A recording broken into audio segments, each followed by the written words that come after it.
Okay, welcome to you guys as far as this tutorial goes for how to read critically while you're taking notes in a college level class.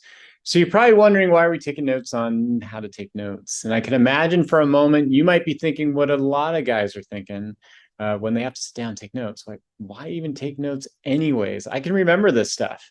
But I want you to think about this for just a moment. You have 7 classes, and each one of your classes comes at things from a very different perspective, whether it's science, math, English, or history.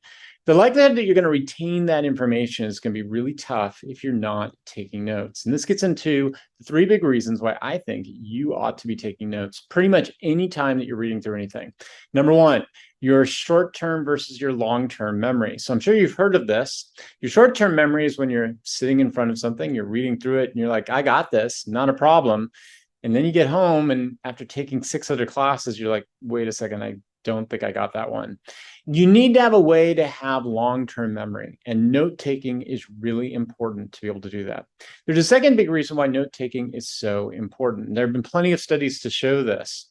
If you're just kind of sitting there and you're listening to what somebody's saying, the likelihood is you're not taking in the information.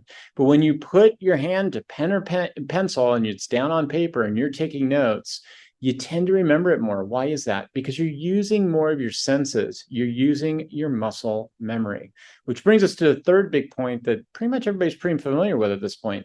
Remember during COVID, when people came back from being in their room all year in distance learning, people said, oh my gosh, I was so distracted. I could hear what the teacher was saying, but I just didn't remember anything. That's because if you're not taking notes, it's so easy for your brain to doze out, for you not to be thinking about what's going on. So that's really the purpose behind why you ought to take notes. Now let's talk about some ways to take notes that are more strategic. Okay, we're going to talk about some of the mistakes people make when they go and they take notes. One of the ways people make mistakes is just to dive into the reading and just to go ahead and read and take notes as they're going. That can be a big mistake. Another big mistake people make is that they read basically from start to end. I know it sounds funny, but believe it or not, when you're reading, you don't really want to go in that kind of direction. Another big mistake that people do is take down everything. I've had students who will come back because of their grade and they'll tell me, oh my gosh, last night on like a 3-page reading, I took 12 pages of notes. You really don't need to do that. And I'll explain why in just a minute. Another big mistake that I see a lot of students making is highlighting. Yeah, I know. It sounds like a really good idea, right? Just take your highlighter and highlight what's important. But then think about that. You gotta go right back and read the highlighting. So in the end, you're kind of wasting your time. Now let's talk about some better strategies. Okay, I'm going to give you the top 4 strategies on how you ought to read and take notes so that you're being strategic. And here's the great thing. You don't have to read everything. So when you're reading an article or reading a book, my first big strategy is don't read from start to end. In fact, instead, what I want you to do is the following.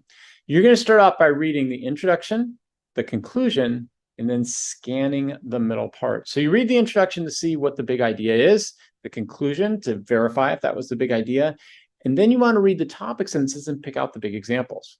That's suggestion number 1. Suggestion number 2, kind of an overlap here. What I want you to do is to go through each topic sentence, read it carefully, scan the rest of the paragraph. Strategy number 3, as you're scanning through those paragraphs, pick out a few big examples, paraphrase them, abbreviate words, and take notes, not so you get every piece of information, but so you get the big illustrative examples. And strategy number 4, as you're reading through paragraphs, don't see them as separated from each other. Combine them together. Put your notes together in each one and combine them into big ideas. By doing that, you're going to save yourself time. Okay, I want to come back to the big purpose here that we've been talking about. We want to read the notes to have that long-term memory. I'm going to remind you right now of the 4 big strategies of how to do that. Number 1, you want to read introduction, then conclusion, scan the middle.